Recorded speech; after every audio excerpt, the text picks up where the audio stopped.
Our mission at the Greater Orlando Sports Commission is to drive economic impact on behalf of 4 counties: Orange, Osceola, Seminole, and Lake County, and of course the city of Orlando.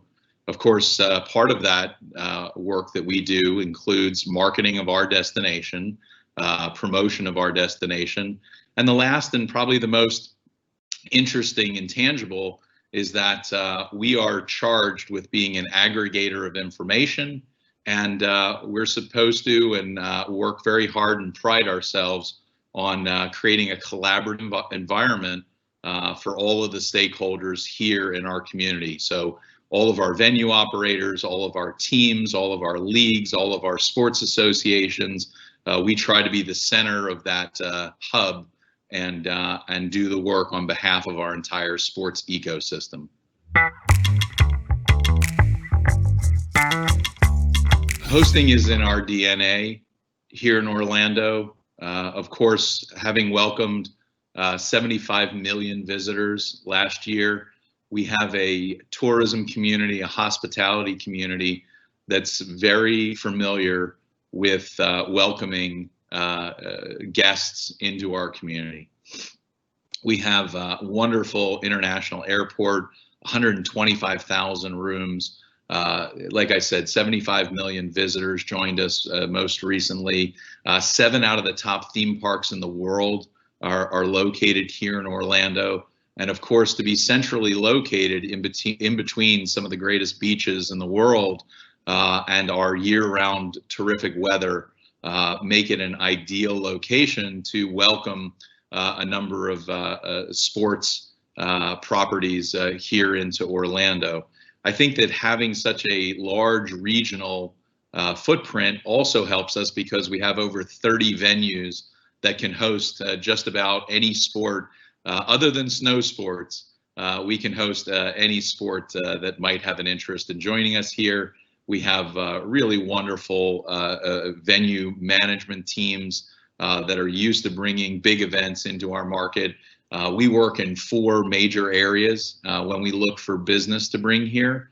Youth sports dominates what we do here. Of course, with ESPN's Wide World of Sports, there's an awful lot of youth participation, certainly on Disney's campus, but also esports, national governing bodies for Olympic sport, the NCAA, university and college athletics, and major marquee events.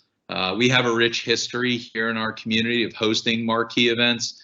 It all started when in 1994, we hosted FIFA's World Cup here back a little over 25 years ago. And then since then, many NCAA championships, high school championships, WrestleMania, the NFL's Pro Bowl, of course, a long list of international and Olympic soccer matches, and years of many years of American football college bowl games.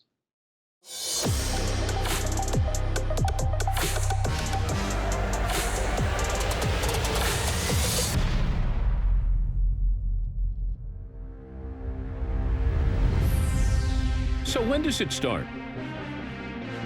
It starts with a mission, driven by a greater Orlando.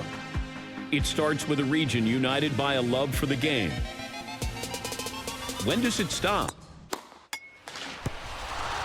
It doesn't. Because here there is no off-season. It starts when you accept the challenge, when you share the love, when there's a reason to rally, when I becomes we. It starts when you have access to every court, every field, every moment. It starts when you have options. Lots of options.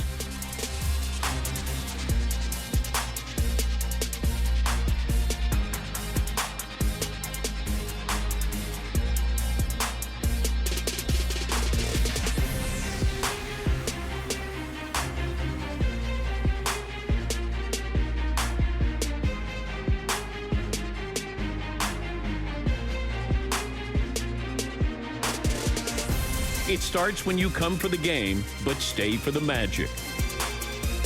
When we shoot for the belt, the cup, the gold. So when does it start? It starts when you say, go.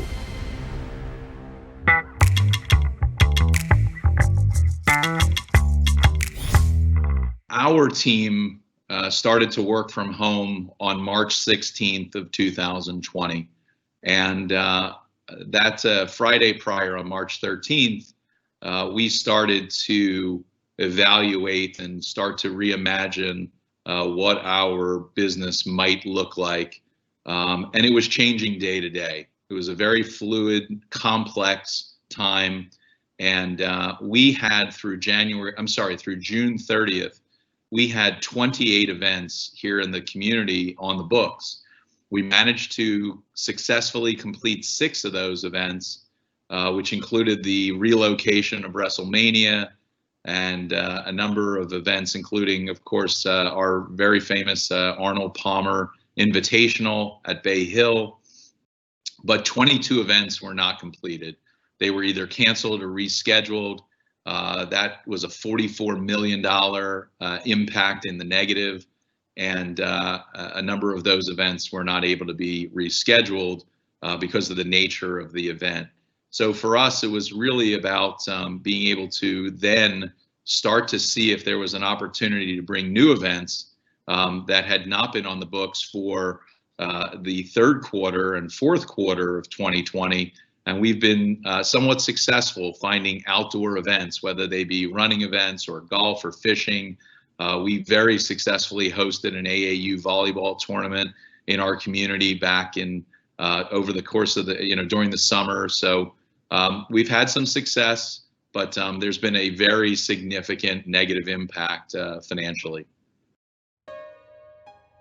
Sports inspire us, teach us, keep us moving, and bond us. In this current world, without amateur, collegiate, and professional sports, we've noticed how quiet things have become. Sure, there's talk about normalcy, new this, and changing that. Truth is, things are tough. Our stadiums are empty, our ball fields are closed, and the cheers in our parks are just distant echoes in our minds. But this won't last forever. Now is the time to reflect on what these moments mean to us. Our weekly practices, our Saturdays spent in contest, our drive to win, and the teams that bring us together. Feelings so much bigger than the game. Competition has always taught us to persevere and push through. And we can do this, too. We can rebuild. We can reimagine. We can recalibrate. We will collaborate. We will rise. We will recover. And we will play again.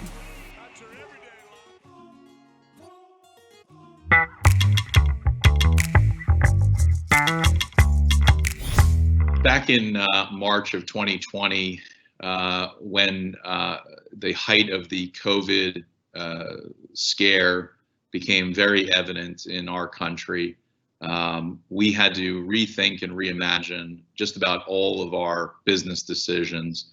And not only did we start to work from home, but we felt that it was very important that we ramped up communication between all of our event management folks and all of our venue management teams so that we could start to prepare for what a new normal might look like here in America.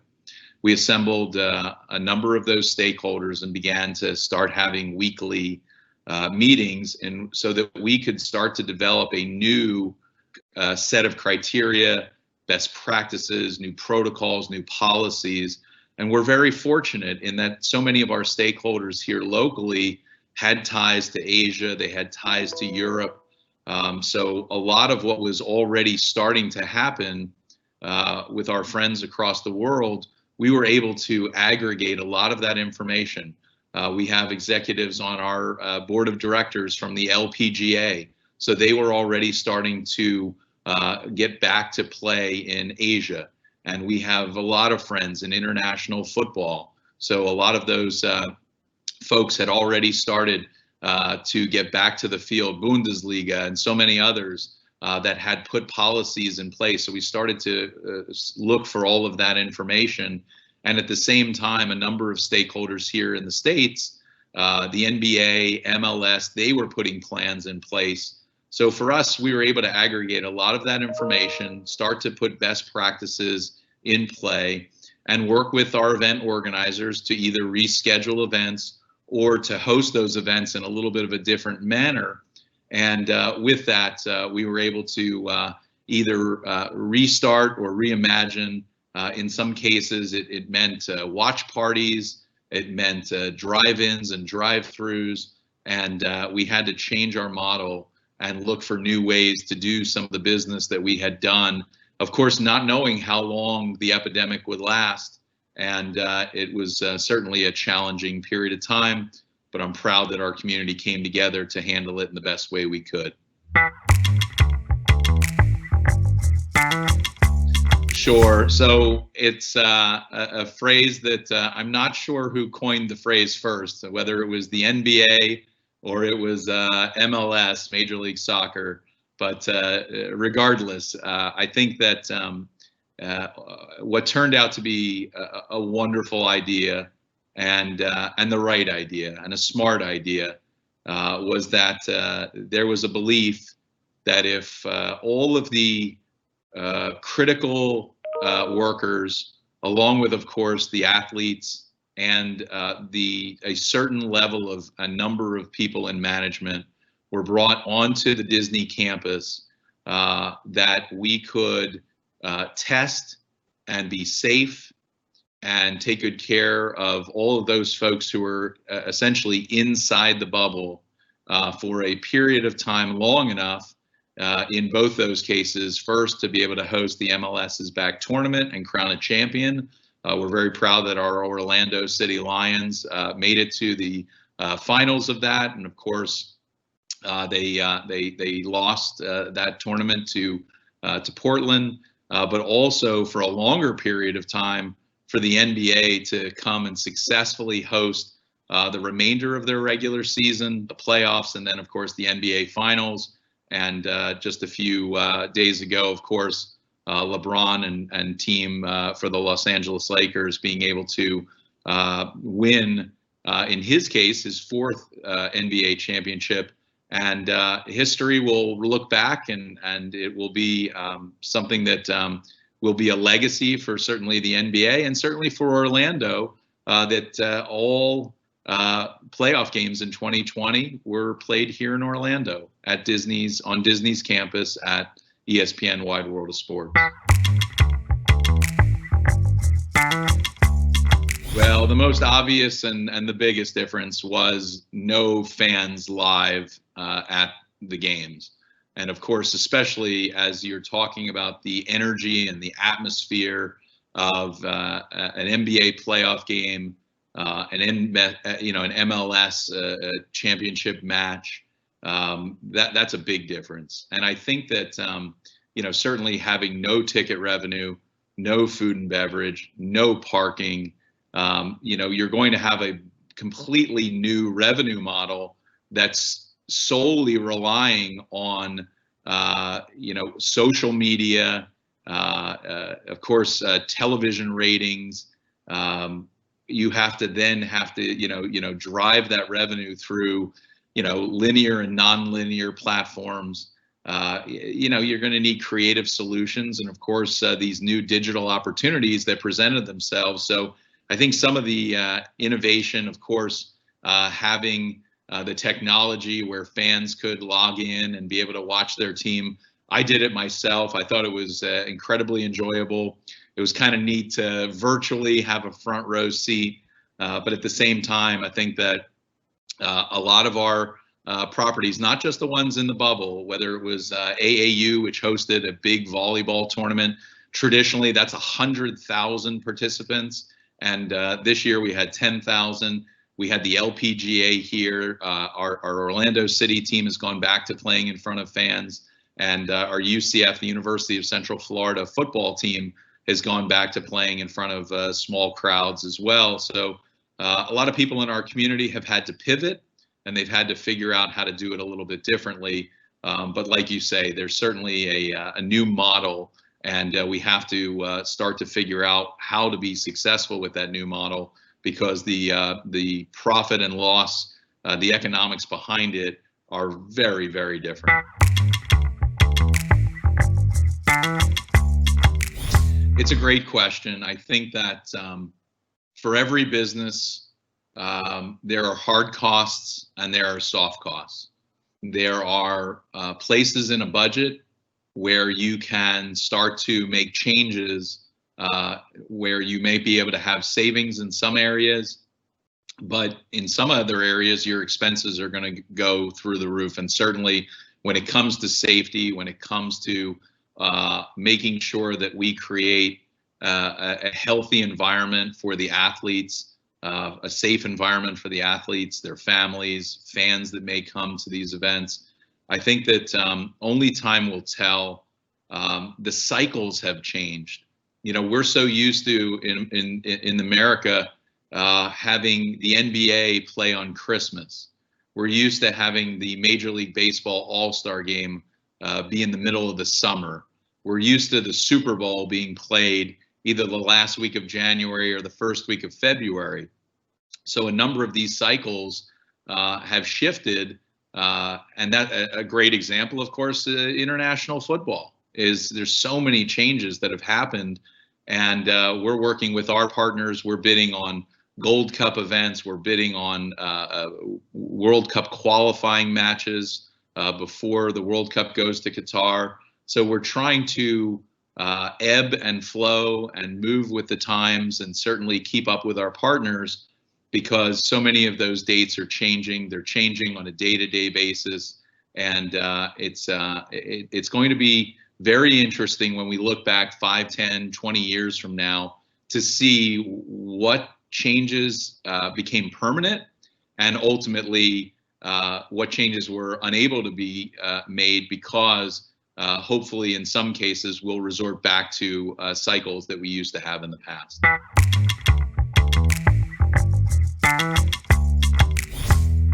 We talk about it all the time in our office. Existing relationships matter. The investment that you make day to day, because you never know. Here, of course, in our community, in our small ecosystem within our sports community, everything changed drastically in a blink of an eye.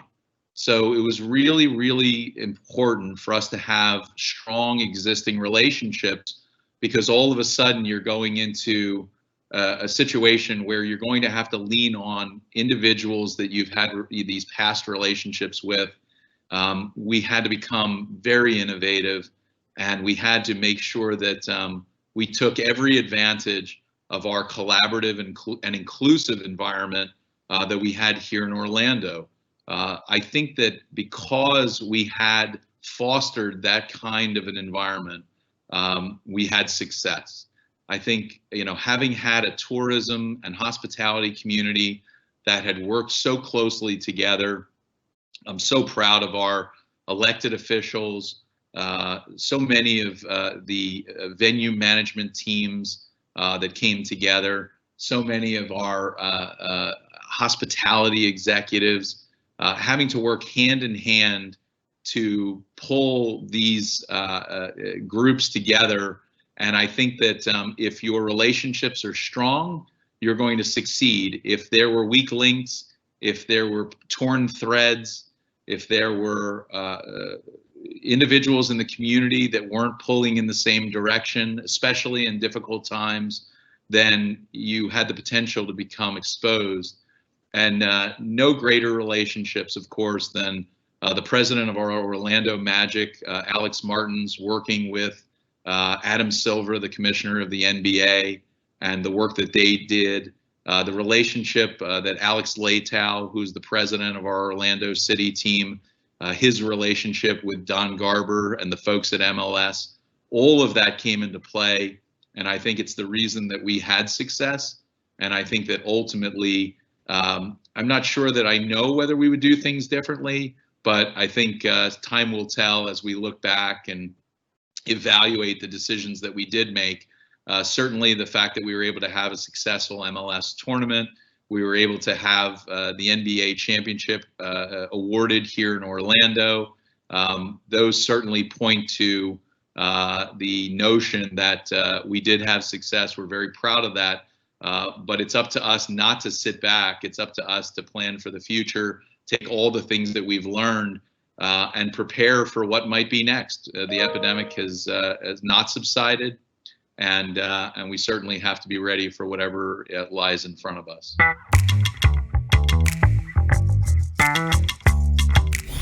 Well, I think it was widely reported that Russell Westbrook left an $8,000 tip for the cleaning service at the hotel that he was staying at on Disney's campus. So that was a really neat story. I loved seeing, the athletes, on Zoom chats, reading bedtime stories back to their kids. I think that, seeing the athletes, fishing on campus, learning to play golf for the first time. I think the really crazy notion that when the game was over, you both went back to the same hotel and you could run into each other after, playing a hard-fought match or a hard-fought game was really interesting. But I think that certainly the one thing that we're most proud of is, our tourism community has really gotten beat up. We've had furloughs and layoffs, Universal, Disney, our hoteliers, so many people in our tourism community, which is, as most know, we are a tourism and destination for folks around the world who love to travel, who are life enthusiasts, who are, love to come to Orlando, whether it's to see Mickey or Harry Potter or to come to SeaWorld. There's so many of our great attractions. We're very proud of the way our community came together to be creative and certainly find ways to move forward during these complex and very unusual times. It's that attention to detail and the way that we handled ourselves as a community that we feel is going to be an advantage as we look to bring future major events here, whether it's in the very near future. There's some discussion about NCAA tournaments coming to Orlando. And of course, the big prize, as we are a host city candidate and very much in pursuit of the 2026 FIFA World Cup. And we are very much looking forward to safely welcoming our good friends from FIFA here to Orlando once they're able to visit from Switzerland to join us for site visits and evaluations. And we can't wait for the opportunity to show the world yet again, not just in 1994 when we hosted successfully, but we're very much excited for the opportunity to host FIFA World Cup in 2026.